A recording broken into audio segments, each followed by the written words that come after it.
이 시간 우리에게 주시는 하나님의 말씀은 마태복음 11장 2절에서 11절까지의 말씀입니다. 마태복음 11장 2절에서 11절까지의 말씀입니다. 하나님의 말씀을 경청하십시오.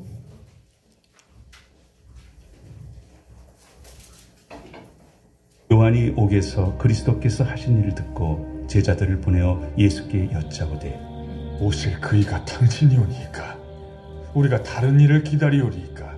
너희가 가서 듣고 보는 것을 요한에게 알리되 맹인이 보며 못 걷는 사람이 걸으며 나병 환자가 깨끗함을 받으며 못 듣는 자가 들으며 죽은 자가 살아나며 가난한 자에게 복음이 전파된다 하라.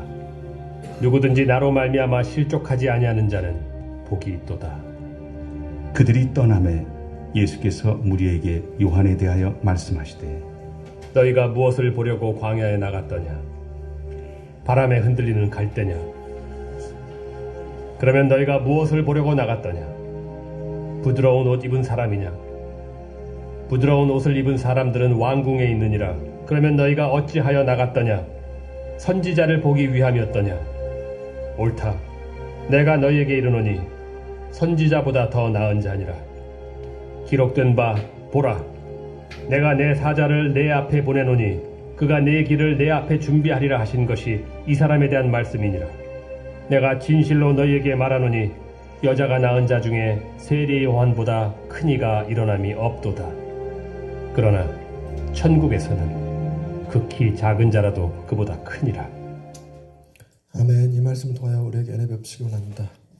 오늘 본문의 말씀에 중요한 화두 중에 하나가 수고와 대가라는 개념이 담겨져 있습니다. 여러분, 우리가 어떤 일을 행하고 그 일에 대한 공정한 대가를 받지 못했을 때 마음의 분노가 일어나는 것을 한 번쯤 다 경험해 보셨을 것입니다. 오늘도 이렇게 크리스찬 앙상블이 오셔서 특별 찬양을 해주시는데 저희가 아무런 대우를 안 해드리면 마음이 상해서 돌아가시는 분도 계실지도 모르겠습니다. 더 심하게는 오셔서 크리스찬 앙상블 공연해 주셨는데 교회 청소까지 시켜서 보낸다. 그럼 더 화나시겠죠. 예전에 저희 한국 기독교는 하나님 앞에 충성하면 하나님께서 그에 합당한 복을 주시리라는 당연한 기대가 있었습니다. 그래서 하나님께 충성하는 나라들마다 잘 된다고 생각을 했었죠. 저희 부모님도 동의를 하셨습니다. 하나님은 거저가 없으시다. 그리고 또 외상이 없으시다. 이런 말을 자꾸 하셨어요. 그래서 하나님 앞에 드린 만큼 하나님도 우리에게 해주신다라는 얘기를 하셨고, 저희 어머니가 입버릇처럼 말씀하셨던 것 중에 하나가 그런 거였습니다. 내가 하나님의 일을 하면 하나님이 나의 일을 해주신다라는 말도 입버릇처럼 하셨습니다.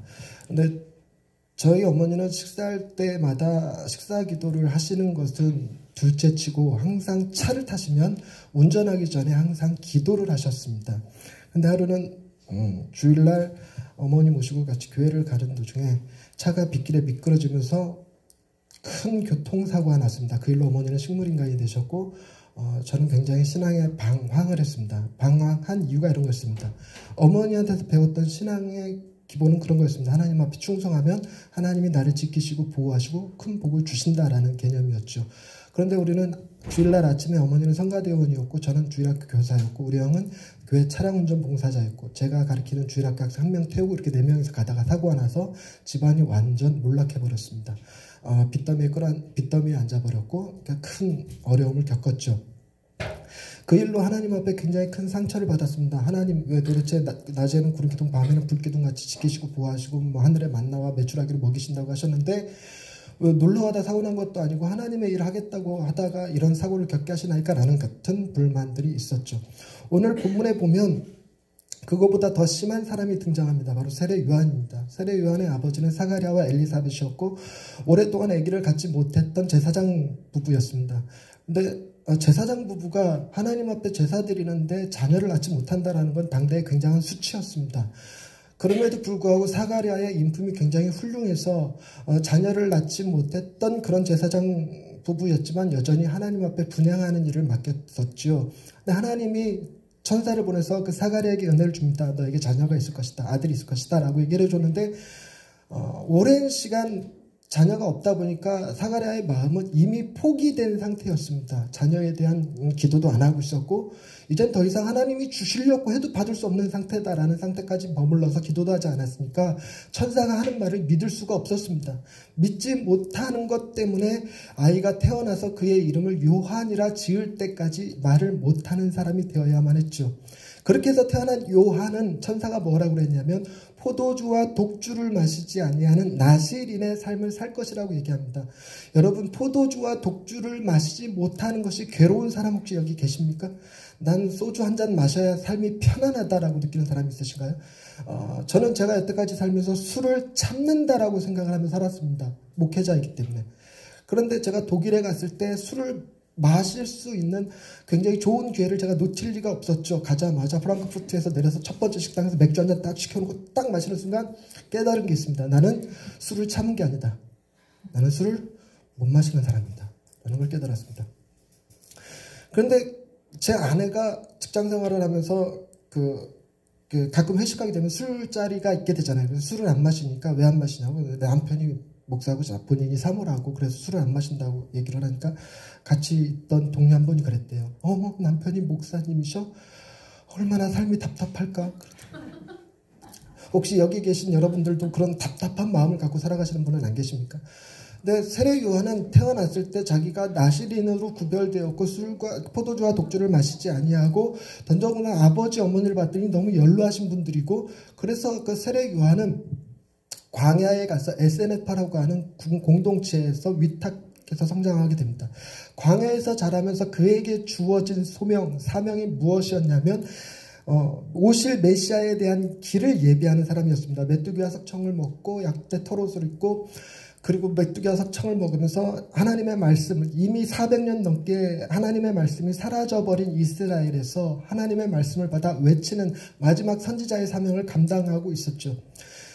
그는 많은 사람들에게 예수님께서 오셔서 얼마나 대단한 일을 하실 것인지에 대해서 얘기했습니다. 그의 행동을 보면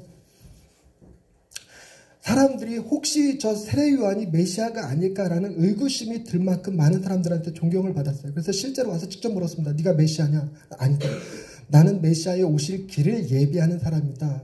나는 너에게 물루새를 주지만 내 뒤에 오시는 그분은 나는 그분의 신들매 신발끈을 풀기도 혹은 그의 신을 들기도 감당치 못할 분이다. 그분은 불과 성령으로 세례를 주시는 분이다 라는 말씀을 전했단 말이죠. 그리고 제자들에게도 볼 때 예수님 지날 때 보라 세상 죄를 짊어지고 가는 하나님의 어린 양이다 라면서 그의 삶은 예수를 증거하는 삶이었습니다. 뿐만 아니라 그의 삶의 모토가 뭐였냐면 예수는 흥하여야 하겠고 나는 망하여야 하리라 라고 생각했던 사람이었어요. 많은 사람들의 관심이 자기에게 집중되어 있으니까 자기 스스로를 낮추고 죽임으로써 예수 그리스도가 드러나도록 했던 사람이 세례 요한이었죠. 뿐만 아니라 세례 요한은 예수에게 친히 세례를 베풀었던 사람입니다. 세례를 베풀었을 때 얼마나 놀라운 일이 벌어졌습니까? 하늘이 열리고 비둘기같이 성령이 내리고 하늘에서 소리가 나기를 이는 내 사랑하는 아들이요 내 기뻐하는 자다 하시는 하나님의 음성을 들은 사람입니다. 그런데 그 세례 요한이 당시에 헤롯 왕이 자기의 아내를 고향으로 자기 나라로 돌려보내고 자기 동생의 아내를 빼앗아서 결혼한 사건이 있었습니다. 이게 굉장히 잘못된 행동이죠. 그러니까 아내를 2명, 3명 두었다의 문제가 아니라 이미 결혼해서 동생의 아내인데 동생의 아내를 뺏어버린 일이죠.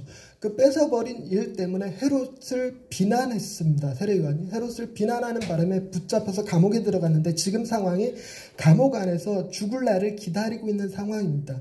여러분, 세례 요한은 태어나면서부터 계속 주님의 오실 길을 예비하고 주님을 드러내는 일에 주님의 영광을 나타내는 일에 그의 온 삶을 다 바쳤던 사람입니다. 그런 사람이 정작 주님이 오셨으면 어떤 일을 감당해야 되냐면 예수님으로부터 뭔가 보상이 있어야 될 거 아닙니까? 굉장하다, 훌륭하다. 그러면서 베드로가 수제자가 아니라 세례 요한이 수제자가 되든지 세례 요한이 사도가 되든지 했어야 될 것 아닙니까? 그런데 세례 요한은 지금 감옥에 갇혀있고 도저히 살아날 방도가 없어 보입니다. 세례 요한 자체도 본인 스스로도 이제 곧 죽을 것만 같으니까 오늘 본문 말씀이 어떻게 얘기하냐면 2절 말씀 요한이 오게서 그리스도께서 하신 일을 듣고 제자들을 보냅니다. 보내서 하는 질문이 뭐냐면 3절에 나옵니다. 예수께 여짜오되 오실 그이가 당신이오니까 우리가 다른 일을 기다리오이까. 여러분, 이 질문 자체가 굉장히 어폐가 있는 것을 느끼시죠? 세례 요한은 예수님이 그분이라는 걸 확신했습니다. 언제서부터? 마리아가 아기 예수를 배에 잉태한 채로 그의 어머니, 그러니까 세례 요한의 어머니 엘리사벳을 만났을 때 그 배 안에서 세례 요한이 배 안에서부터 예수를 메시아를 알아보고 기뻐 뛰놀았다고 하는 기록이 있을 만큼 그의 전 삶이 예수 그리스도, 모든 사람이 저는 메시아가 아니라고 말할 때 이분은 진짜 메시아다라고 얘기할 수 있는 사람이 세례 요한이었어요. 빼박으로 하늘이 열리고, 빼박이라는 용어 알아들으시죠? 빼도 박도 못하게라는 뜻입니다. 빼박으로 하늘에서 비둘기가 내리는 걸 봤어요. 하늘에서 이런 내 사랑하는 아들을 내 기뻐하는 자라라는 음성을 들었습니다. 그 일이 있기 전에도 예수님께서 세례받으러 올 때 깜짝 놀라서 세례 요한이 어찌하여 제게 세례를 받으러 오시나이까, 제가 당신에게 세례를 받아야 되지 않습니까? 라는 말을 할 정도로 그는 예수에 대한 명백한 확신이 있었어요. 확신. 그런데 이런 질문을 한다? 사람들은 그래서 이 본문을 가지고 신학자들이 두 가지 의견을 제시합니다. 첫째는 죽을 날 되니까 본인이 기대하던 방식의 예수 그리스도의 메시아 사상이 드러나지 않는다는 겁니다. 여러분, 이 정도 되면 여러분 같으면 이럴 거죠. 걱정하지 마. 네가 평생을 주님을 위해서 살았는데 주님이 설마 너 죽게 내버려 두겠어?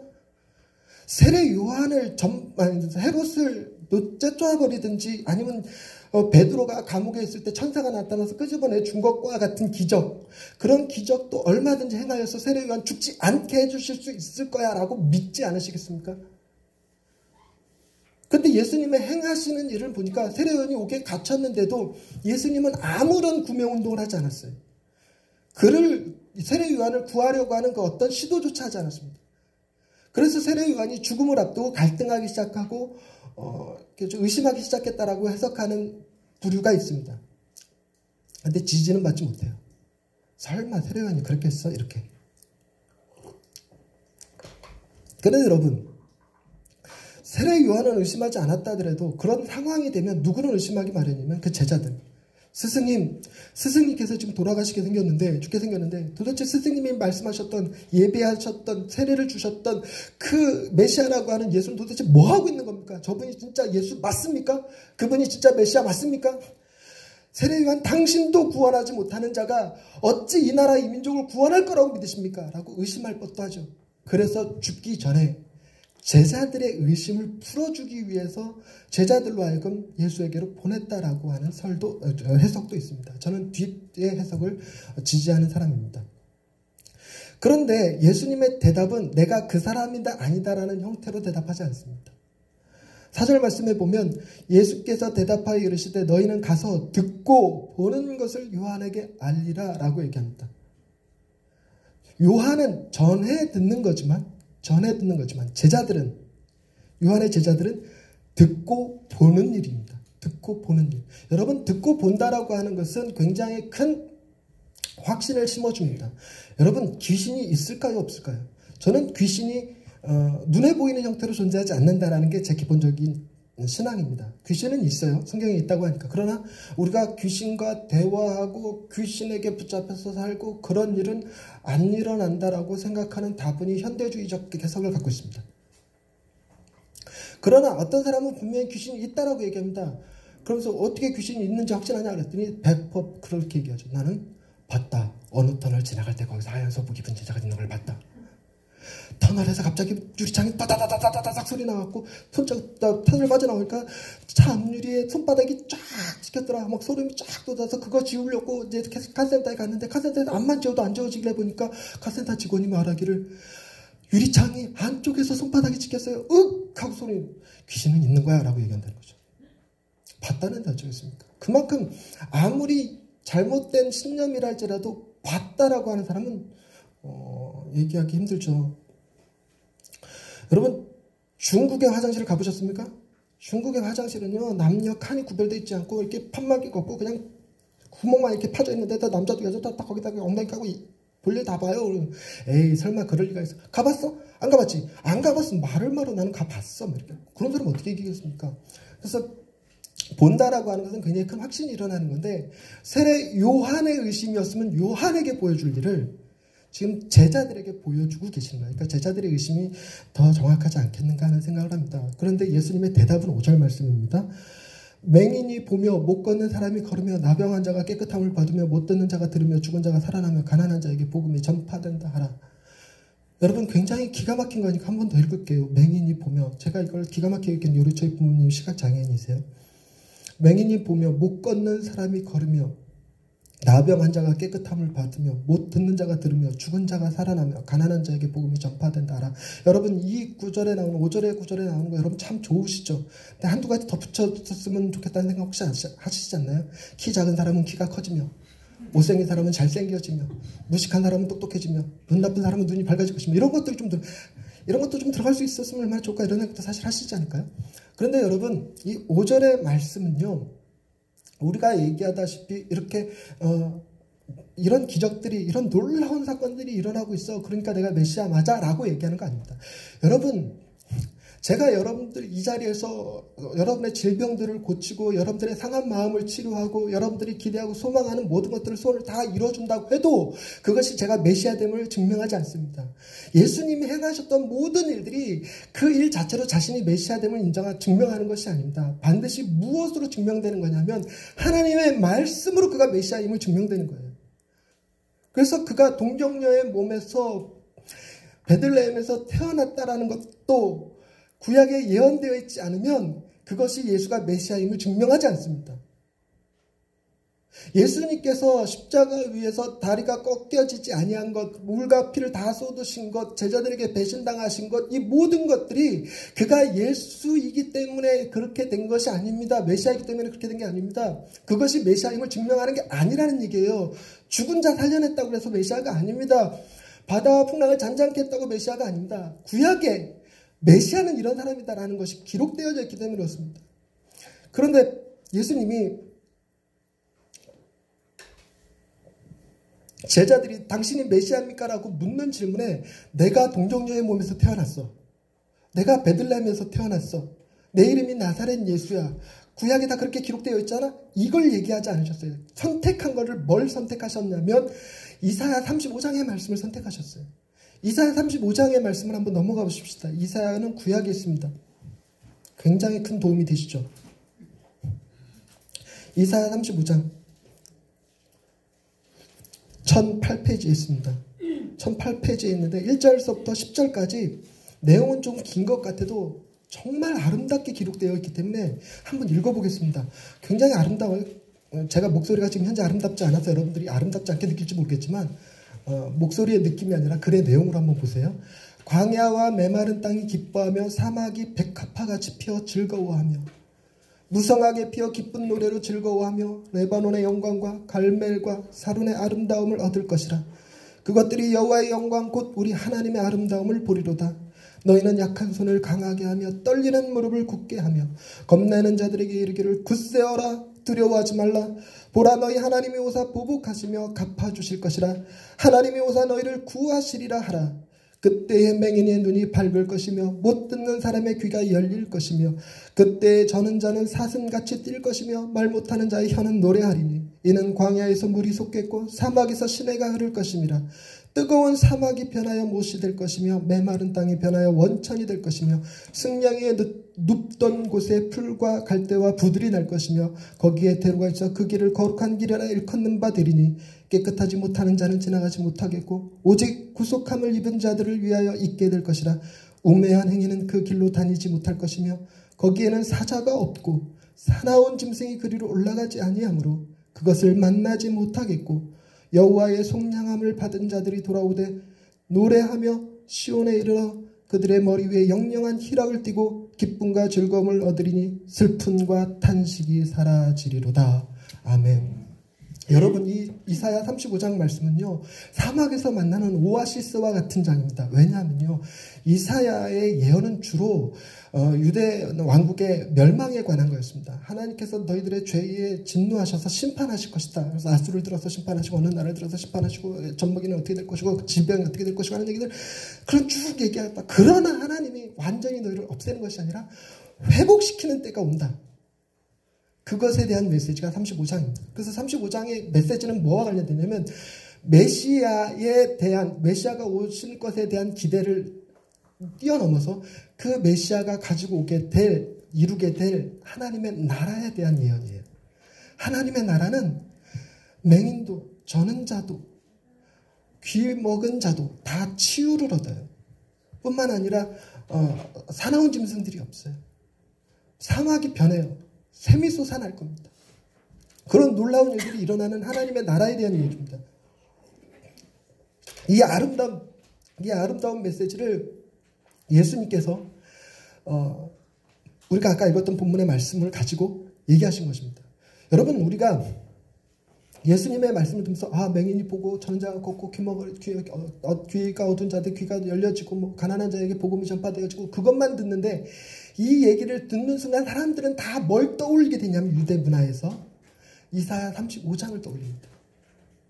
여러분, 이사야 35장이 갖는 중요한 의미가 그게 뭐냐면, 여러분, 도대체 하나님이 왜 범죄한 유다 민족을 범죄했기 때문에 심판하심에도 불구하고 도대체 그들을 회복시키는 근거는 또 뭡니까? 그들이 선해졌기 때문에? 그들이 회개하였기 때문에? 그들이 착한 일을 행하기 때문에? 아니요, 천만의 말씀입니다. 전혀 그렇지 않아요. 전혀 그렇지 않아요. 오직 하나님이 그들을 회복시키는 유일한 이유는 35장 말씀 다시 볼까요? 이사야 35장 8절 말씀 중간에 보면 오직 구속함을 입은 자들을 위하여 있게 되는 거예요. 여러분, 이스라엘 모든 민족이 아니라 그들 중에서 구속함을 입은 자들, 10절 말씀 보실까요? 여호와의 속량함을 받은 자들. 여러분, 속량하다라는 말의 의미가 뭐냐면 지은 죄를 다른 제물로 대속해 주셔서 죄값을 치러주어서 자유케 해주는 것을 속량이라고 얘기합니다. 여러분, 이 하나님의 나라가 이렇게 이루어지기 위해서 정말로 필요하고 중요한 게 뭐였냐면, 맹인이 될 수밖에 없었던 그의 죄, 저는 자, 가난한 자, 나병한 자, 이렇게 될 수밖에 없었던, 그래서 죄로 인하여 하나님의 천형, 하늘에 버리다라고 여겨졌던 그 죄의 문제가 속량되어야 되는 문제인데, 여러분, 가난한 자는 계속 가난해질 수밖에 없어요. 나병한 자는 자기의 죄를 속량할 수 있는 방법이 없습니다. 제사장에게 예배 처소에 들어갈 수가 없어요. 아예 쫓겨나 버립니다. 그러니까 그런 사람들이 맹인도 역시나 성전 안에 못 들어갑니다. 저는 자이건 귀가 어두운 자이건 자신이 자신을 위하여 자신의 죄를 속량할 방법이 전혀 없어요. 전혀 없습니다. 그러니까 누군가가 대신 그들의 죄를 속량시켜서 여호와 우리 하나님의 공의를 충족시켜야 되는데, 그 충족시킬 수 있는 방법이 인간 세상 사회는 없습니다. 여러분, 어린 양은 그냥 한낱 이미지 혹은 비유, 암시에 불과한 거지, 어린 양의 피가 사람의 죄를 깨끗하게 하지 못합니다. 오로지 누구만이 그 죄를 해결하실 수 있냐면 예수 그리스도, 하나님의 아들이시며 온전한 인간이 되셔서 아무 죄 없으신 그분이 하나님의 뜻대로 이 세상을 사시고, 그리고 우리 인간이 지은 죄값을 친히 담당하시고 십자가에 죽으심으로 죄값이 해결되는 거거든요. 그 예수 그리스도의 은혜가 덧입혀져서 내가 죄 용서를 받는 거예요. 속량함을 받는 거고 구속함을 입은 겁니다. 이런 우리에게 주어지는 나라가 하나님의 나라입니다. 다시 마태복음으로 넘어가 보십시다. 왜 예수님은 이 이야기를 제자들에게 해주고 있느냐면, 여러분 보세요. 이 5절의 말씀을 자칫 오해하면 예수님의 능력은 맹인도 눈뜨게 하고 저는 자도 곱지하고 누구도 살리고 이렇게 죽은 자도 살리고, 그러니까 세례요한 걱정하지 말라고 전해라가 아니에요. 그렇게 전달되지 않습니다. 내가 너 하나 건져내는 거 못하겠냐? 아무리 목베임 받아서 죽는다지라도 그거 붙여서 다시 살게 하는 일 못할 것 같으냐? 여러분, 예수님이 그 얘기를 하고 있는 게 아닙니다. 지금 예수님은 당신이 오실 그 이입니까? 라고 하는 질문에 너희가 기대하는 메시아와 내가 얘기하는 하나님의 나라는 다른 것이다. 세상의 주권을 가진 자들은 자신에 대해서 비난하는 자를 아무리 민족이 존경하는 인물이랄지라도 목베임을 통해서 죽여버릴 수 있는 그런 강압적인 통치를 할 때, 예수님은 메시아로 오셔서 하나님이 보내신 이 땅의 왕 중에 왕으로 오셔서 그분의 통치하심은 죄 가운데 살다가 맹인이 되었고, 죄 가운데 살다가 전원자가 되었고, 죄 가운데 살다가 가난해졌고, 죄 가운데 살다가 나병한 자가 된 그 사람들을 치유하시는 정도가 아니라 그들의 죄값을 친히 담당하시는 방식으로 왕의 능력을 행하신다는 겁니다. 여러분, 이거는 정말 우리가 기대하는 신의 개념과 하나님이 우리를 사랑하는 방식의 아주 극단을 보여줍니다. 여러분, 우리는 부자가 되기를 원하고 건강하기를 원하고 유명해지기를 원하고 행복해지기를 원하고 이런 걸 다 원합니다. 그렇지 않으면 하나님이 나를 사랑하지 않는 것 같이 느껴요. 그러나 하나님은 가난한 자일지라도 병든 자라고 할지라도 죄인이라고 할지라도 꺼져가는 심지를 끄지 않으시고 상한 갈대를 꺾지 않으시는 분이심을 믿으시기 바랍니다. 여러분, 하나님의 사랑은 생명을 가지고 있다면 누구라도 다 받아 누릴 수 있는 형태로 주어졌어요.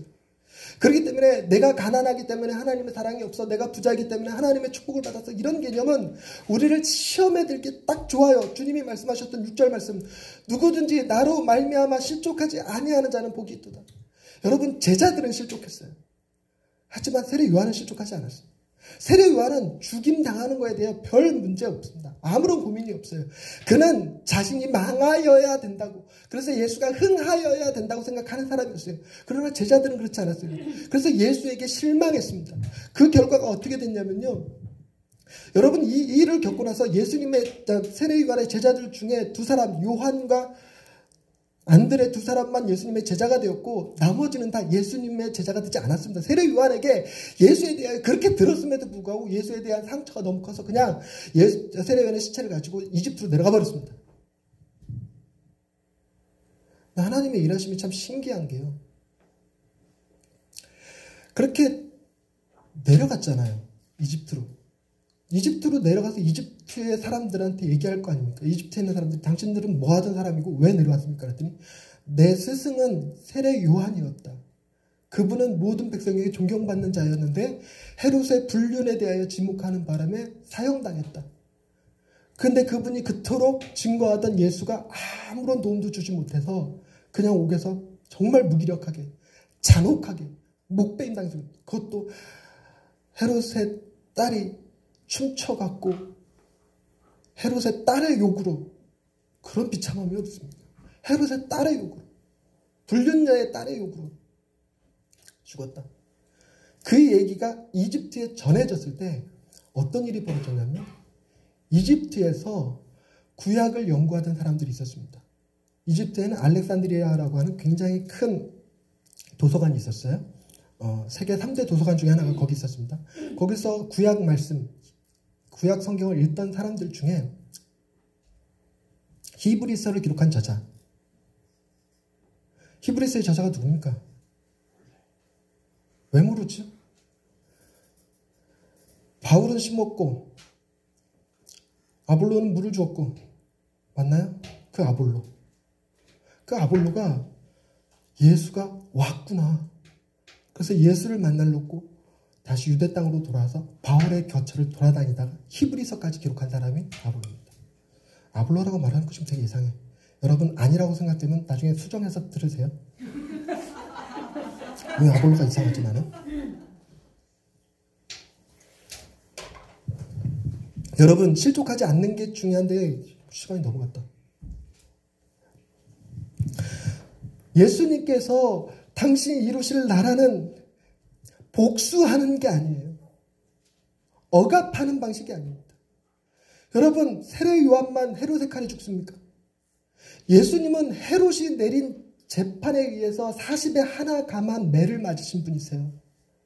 40에 하나 감한 매란 40대 때리면 죽을 거니까 태형의 최고형인 39대를 맞으신 겁니다.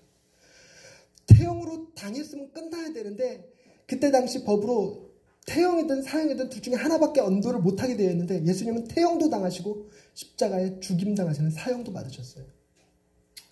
더군다나 세례 요한의 죽음은 그 누구도 구원하지 못하는 죽음에 불과하지만 예수님의 죽음은 모든 사람을 구원하는 수단이 되셨어요. 그분이 십자가에서 자신의 백성을 위하여 짊어지셨던 수치, 모욕, 사망, 죽음, 이 모든 것으로 말미암아 오늘날 우리가 하나님의 백성이라고 살아가는 사람들에게 하나님이 거룩하다, 의롭다, 너는 내 아들이라, 내가 너를 존귀하고 보배롭게 여기노라, 내가 내 나라를 너희에게 주리라, 그 얘기를 들을 수 있게 만들어주신 분, 그렇게 해서 하나님의 나라를 이루신 분이 바로 예수님이었습니다.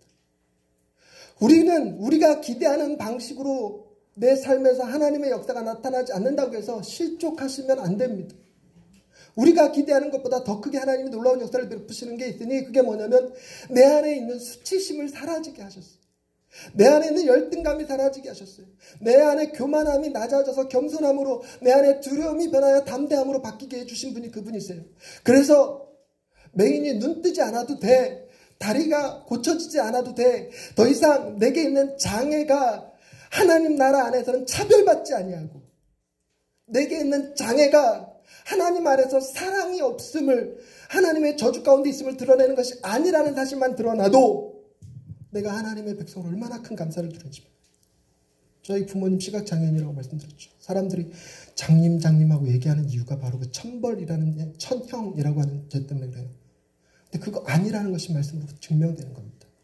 놀라운 일입니다. 더 놀라운 거는요, 여러분, 예수님이 이어서 말씀하시는 내용에 뭐가 담겨져 있냐면 세례 요한이 어떤 사람인지에 대한 얘기가 담겨져 있습니다. 11절 말씀입니다. 내가 진실로 너희에게 말하노니 여자가 낳은 자 중에 세례 요한보다 큰 이가 일어남이 없도다. 그러면 세상에서 제일 큰 사람은 누구라는 얘기입니까? 세례 요한이라는 얘기죠. 여러분, 세례 요한과 예수님의 나이 차이가 6개월이었습니다. 세례 요한이 살아있었으면 예수님의 사역이 방해가 됐을지도 몰라요. 하늘에 태양이 2개 존재하는 꼴이 될 수도 있습니다. 그만큼 예수님의 평가는 제자들이 세례 요한에 대해서 느끼는 거랑 동일했습니다. 정말 훌륭하신 분이세요. 정말 위대하신 분이세요. 오늘날 우리의 평가는 덧붙여져서 예수 그리스도를 위해서 자신의 생명을 초기와 같이 버릴 줄 아는 사람, 예수님으로부터 어떤 대가를 바라지 않았던 사람, 이런 평가까지 받을 수 있는 사람입니다. 그러나 그는 하나님 나라에서 어떤 존재냐면, 그 다음 구절입니다. 그러나 천국에서는 극히 작은 자라도 그보다 크니라. 아멘. 지금 여기 모여있는 사람들 중에서 제가 제일 작은 자입니다. 거수 없어요?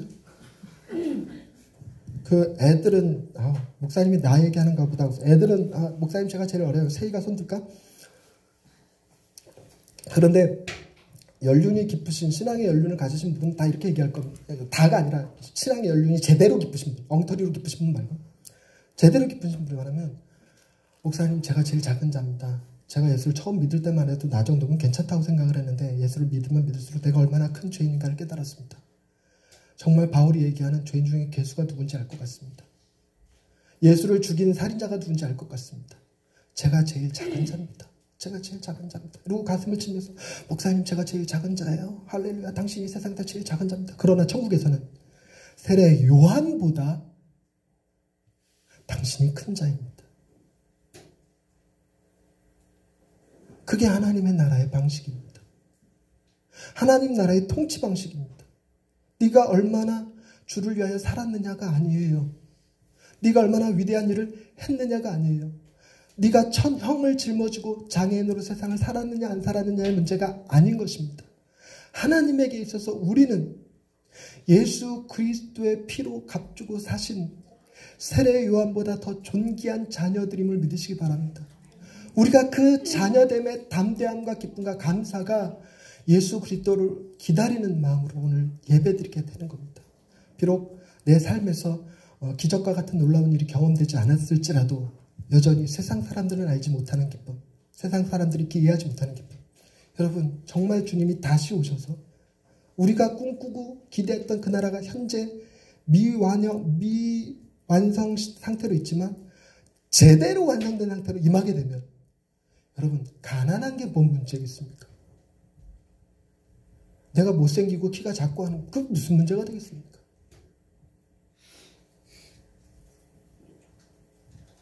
여러분, 우리가 자칫 오해하기 쉬운 게 그런 거예요. 하나님의 나라가 와서 우리가 천국에 들어가게 되면 뚱뚱하지 않겠지? 상처가 없겠지? 다리가 새로 생기겠지? 눈이 떠지겠지? 눈물이 없어지겠지? 그렇지 않습니다. 그거는 우리도 여전히 뭘 갖고 있냐면 내게 있는 장애, 내게 있는 가난, 내게 있는 성격의 결함이 안 좋은 것이라고 하는 배타적 성향.